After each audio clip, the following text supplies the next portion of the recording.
Bonjour, je m'appelle Philippe Silberzan, bienvenue dans mon podcast Survivre et prospérer dans un monde de surprises.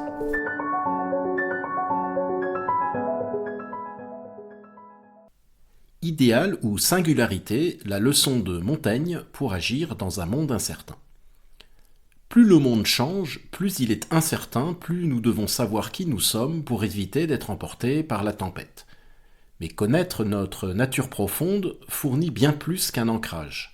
Pour Montaigne, la connaître et surtout l'assumer, dans ses limites, en renonçant à un idéal, permet d'être disponible sans préjugés face à l'incertitude. On ne juge plus ce qui est, on imagine ce qui peut être. Et s'il nous fournissait ainsi une clé essentielle pour le monde actuel. Alors connaître notre nature profonde est une quête aussi ancienne que l'humanité et le sujet est inépuisable. Des milliers de livres ont été écrits sur la question. En ce domaine, on tombe rapidement dans le travers du narcissisme. Révèle l'extraordinaire en toi, découvre tes pouvoirs cachés, ou, de nos jours, révèle le leader en toi. Ou alors des slogans séduisants mais plutôt niais, comme celui qu'on nous donne avant un entretien d'embauche ou un examen « Sois toi-même ». Sur la connaissance de soi, il vaut mieux se tourner vers le maître incontournable, Montaigne. Montaigne est l'auteur des Essais, une somme entièrement consacrée à lui-même. Difficile de décrire cet ouvrage, totalement inclassable. C'est une sorte de journal où il évoque sa vie. Mais ce n'est ni une autobiographie à sa gloire, ni un exercice de contrition. Comme le disait Régis Debray à propos de De Gaulle, certains écrivent pour se proposer, d'autres écrivent pour se justifier, De Gaulle, lui, écrit pour être. Eh bien, cela s'applique aussi à Montaigne. Montaigne parle de lui, mais de telle façon qu'il parle de tous les humains. Il évoque ses défauts, ses faiblesses et ses errements sans détour. Et ceci nous touche car nous nous y reconnaissons parfois. Il avoue sa paresse, sa gourmandise, sa couardise. Maire de Bordeaux, un peu malgré lui, il fuit la peste en abandonnant les habitants dont il est pourtant responsable, dans un épisode plus glorieux. Eh bien ça tombe bien parce qu'il se méfie de la gloire comme de la peste. Comme le note Jean-François Revel dans son Histoire de la philosophie, je cite, « Jusqu'à Montaigne, l'entreprise de la connaissance de soi-même, qu'elle soit platonicienne, stoïcienne ou chrétienne, cette dernière dans les Confessions de saint Augustin par exemple, avait toujours eu un but moralisateur, rectificateur. Il ne s'agissait de se connaître que pour se corriger. » Alors point de correction chez Montaigne, pour lui, se connaître ne consiste pas à chercher une nature idéale, cachée derrière notre nature réelle, nature idéale qui serait la seule véritablement authentique. Il ne s'agit pas non plus de narcissisme. Se connaître consiste à laisser parler notre nature telle qu'elle est, et non telle qu'on voudrait qu'elle soit. C'est un principe de réalité. Les Essais sont une magnifique œuvre littéraire et un ouvrage conséquent. Ils font plus de 1000 pages, entièrement consacrés au menu détail de la vie de Montaigne.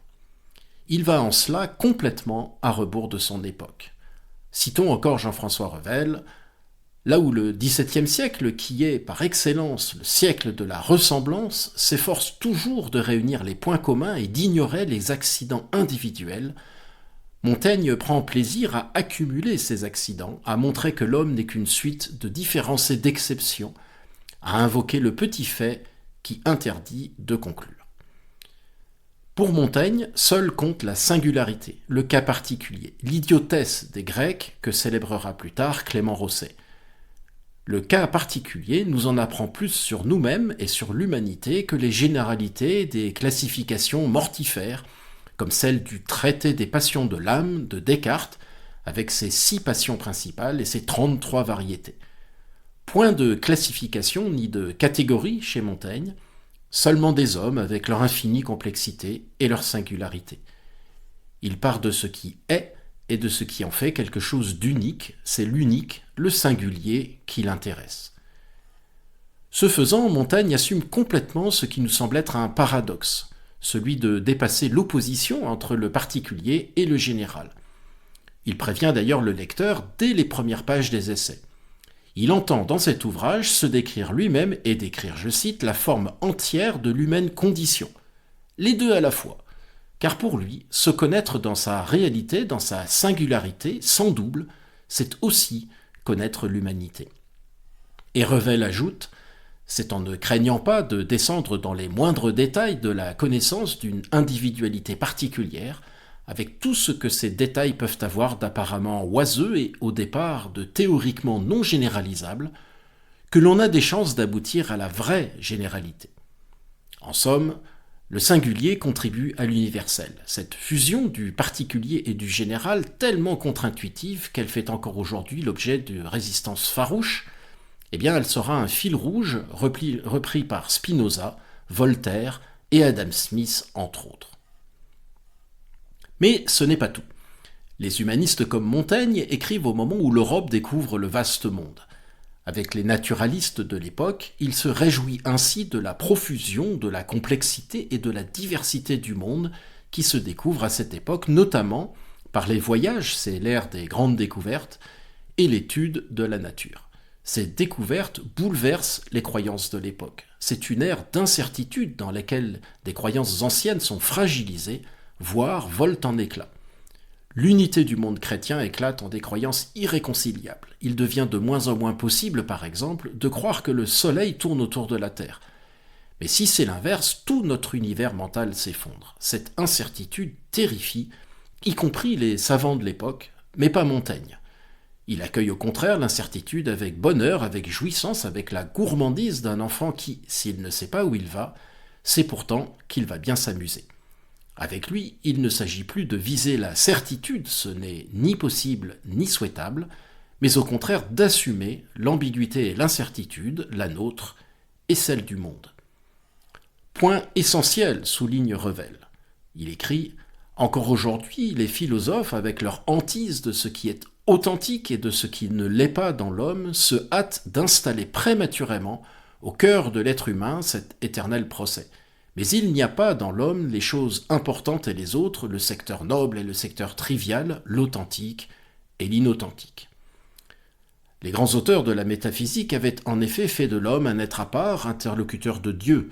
Pascal voulait amener l'homme à se considérer comme implicitement divin, à refuser tout autre destin qu'éternel et céleste, à créer un double magnifique idéal pour échapper au réel, méprisable. Mais créer ce double idéal, c'est nous juger en rapport avec celui-ci. Nous ne pouvons qu'être déçus car, par définition, cet idéal est inatteignable. Il nous écrase et notre action paraît insignifiante. Nous sommes alors tentés de nous résigner et de nous réfugier dans la spéculation. Montaigne n'a que faire de cet impossible idéal. Il dissout le double pour remettre au contraire l'homme à sa place, dans le réel de la nature, en s'acceptant tel qu'il est. De ce renversement de l'idéal vers l'homme, il fait un moteur. En effet, lorsque nous partons de qui nous sommes, et que nous l'acceptons, nous sommes disponibles sans préjugés face à l'imprévisible de la réalité. Nous considérons l'événement non pour le juger en rapport avec un idéal, mais pour lui donner un sens en fonction de qui nous sommes. Nous regardons le vaste monde et nous nous demandons « Que puis-je faire avec ce que j'ai et qui je suis ?» En assumant notre singularité et toutes les limites qui sont les nôtres, nous retrouvons la possibilité d'agir. Montaigne veut donc amener l'homme à ne chercher que ce qui est à sa portée, point d'idéal, mais tout ce qui est à sa portée. Alors que Pascal humiliait l'homme en lui montrant qu'à partir de son insignifiance, il ne devait qu'aspirer à l'infini, Montaigne, au contraire, célèbre l'homme et ses limites pour qu'il trace sa voie dans cet infini. Le premier enferme l'homme dans ce qui doit être, le second l'invite à chercher ce qui peut être. Le nécessaire fait place au possible. Avec Montaigne, nous pouvons accepter ce qui nous semblait paradoxal, à savoir que face à l'incertitude, c'est l'acceptation de nos limites qui nous ouvre à l'infini des possibles pour agir, et c'est en assumant notre singularité que nous contribuons à l'universel. Et si, au-delà de nous fournir ainsi une clé essentielle pour le monde actuel, Montaigne était aussi le père spirituel de tous les entrepreneurs modernes. Merci de votre attention, vous pouvez retrouver cette chronique et bien d'autres sur mon blog www.philippe-silberzan.com. À bientôt.